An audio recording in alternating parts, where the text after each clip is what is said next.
Good morning, students, and welcome to yet another class of YouTube video class 8 physics. And today I am continuing with my chapter number 8, electricity. Yesterday we have learnt that electricity is basically a flow of charge. Flow of charge gives us a feeling that where from the charge come and what is the charge. So we have studied about atom. Atom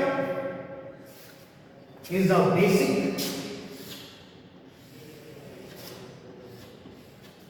constituent of any element which has a nucleus in which neutron and protons are there, and in the orbit electrons are there.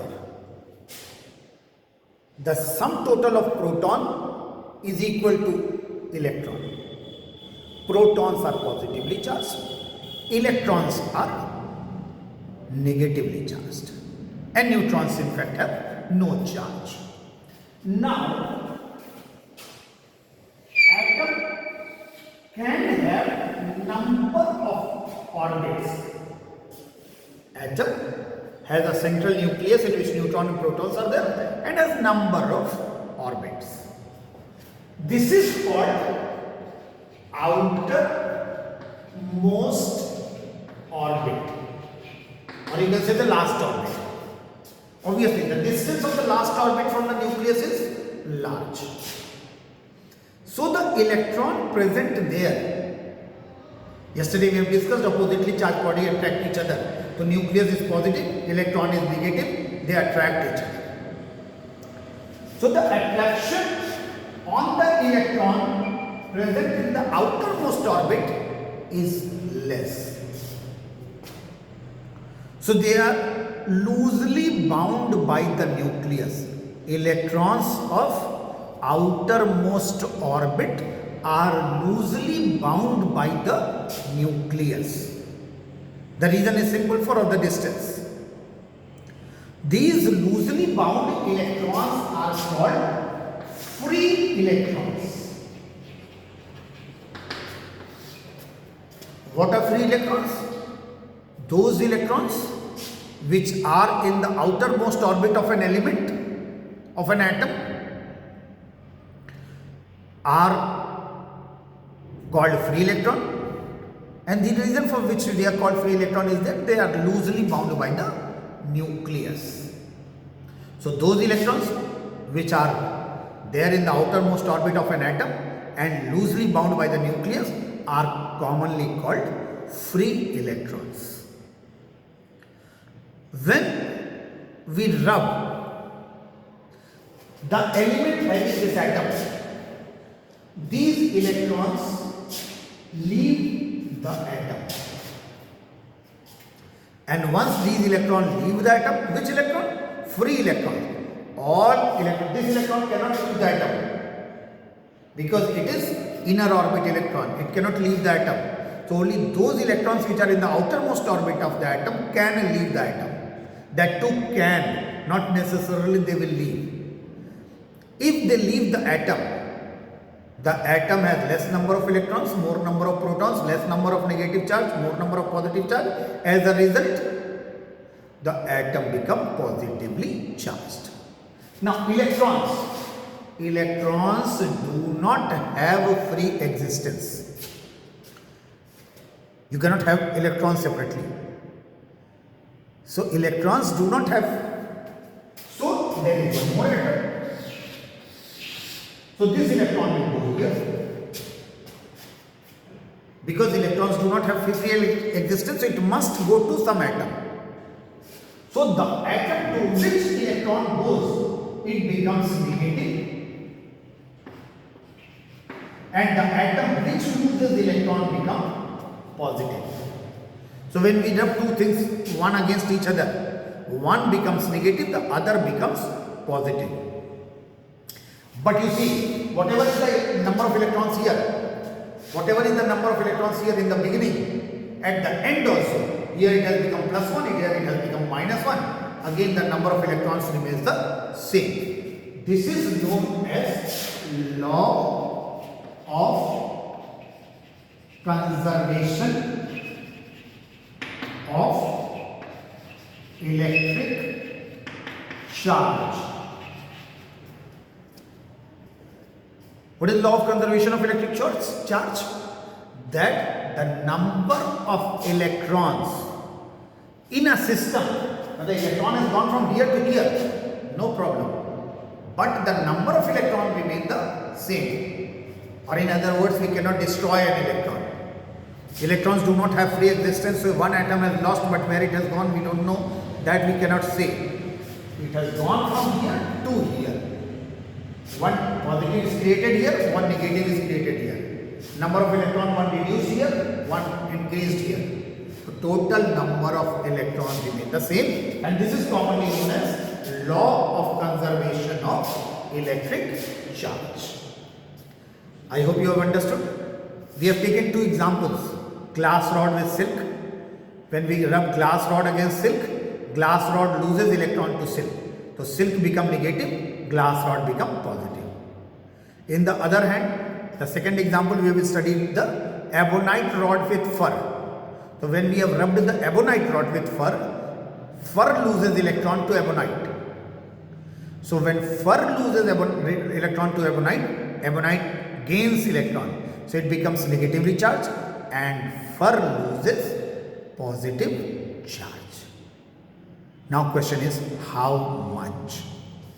See, electrons are getting transferred and the unit of charge is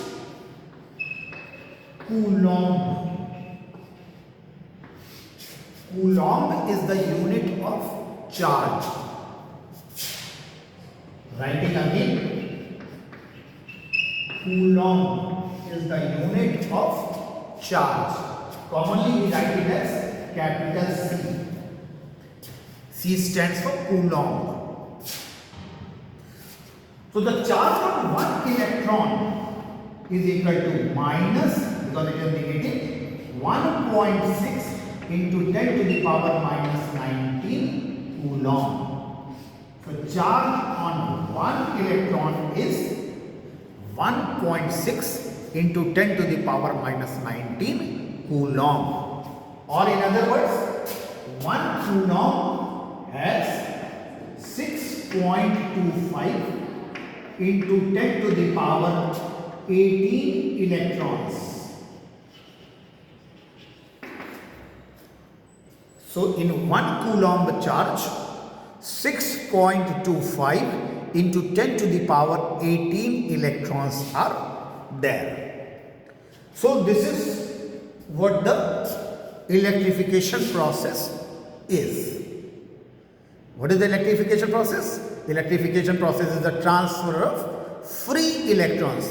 Mind you, we will no more say free electrons. We are saying only free electrons.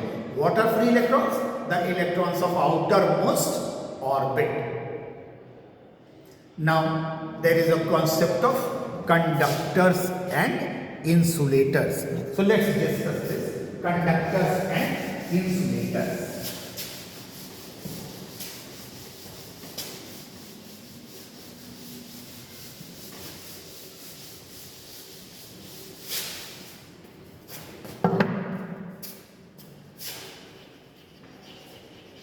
Conductors.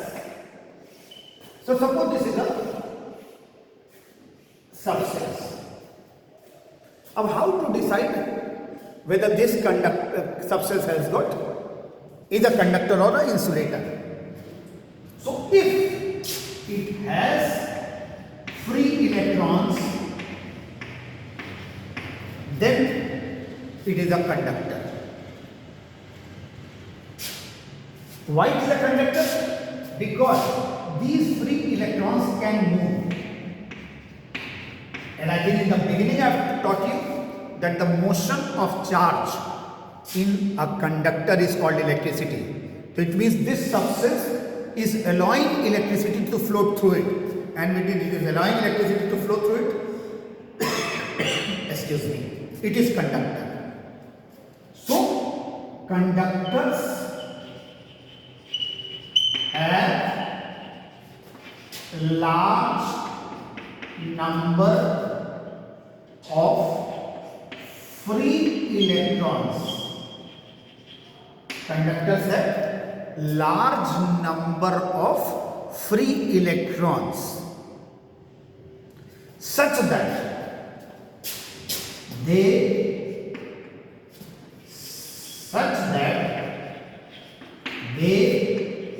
can drift from one end to another under suitable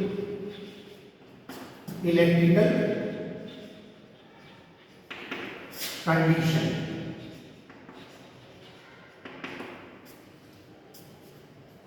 Repeating, conductors have large number of free electrons such that they can drift from one end to another under suitable electrical condition. What is suitable electrical condition? Suppose this is a conductor. So electrons will not drift from one end to another of its own. But if I connect a cell over here, a battery over here, yes, electron will drift from one end to another. So that is what we call certain suitable electrical condition. Let us take an example.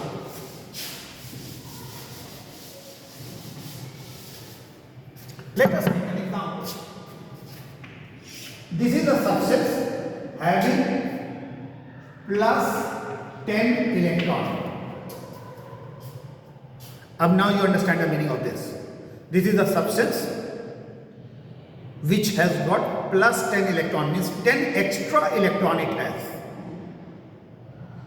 Apart from the electron, it has got an outermost orbit, inner orbit, here, there, where. It has got 10 extra electron, or in that matter, 10 electrons are there which can drift.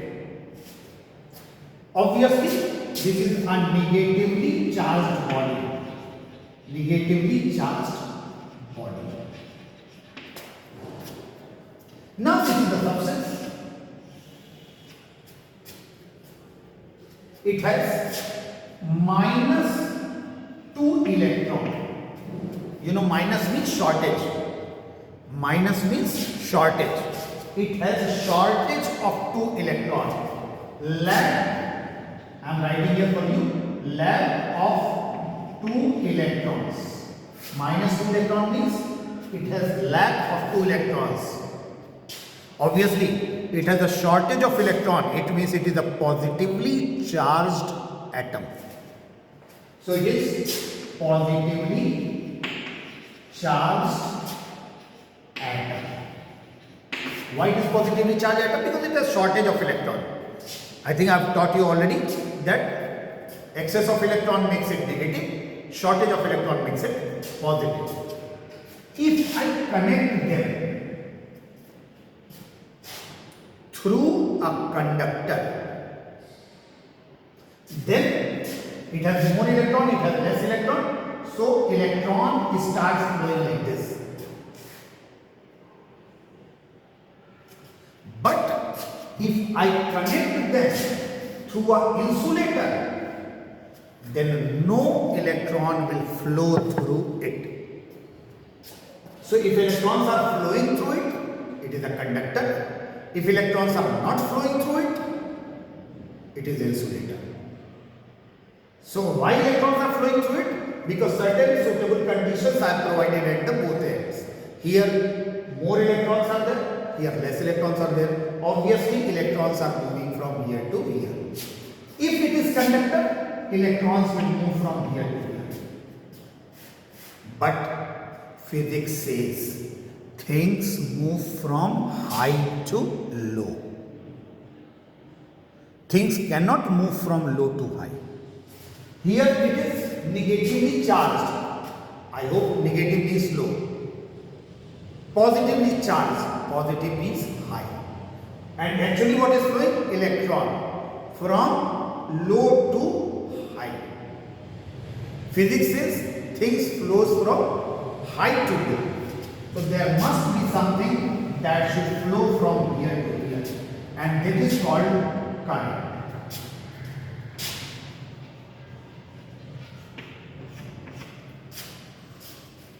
Current flows from a body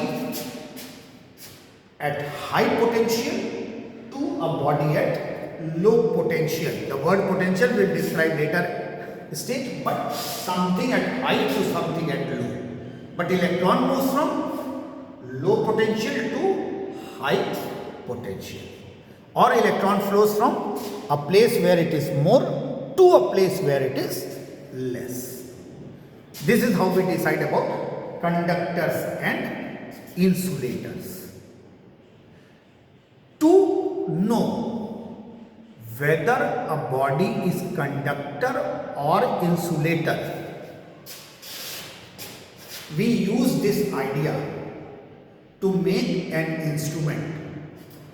That instrument is known as gold leaf electroscope. So what is gold leaf electroscope? Gold leaf electroscope is an instrument used to measure the electrical condition of a substance. Basically, it is detecting device whether the body is positively charged, whether the body is negatively charged, whether the body is conductor, whether the body is insulator. All these things we can find out with the help of an instrument known as gold leaf electroscope. So in my next class, we will discuss what is gold leaf electroscope and how can it be used for knowing whether the body is conductor, insulator, positively charged or negatively charged. Till then, thank you very much.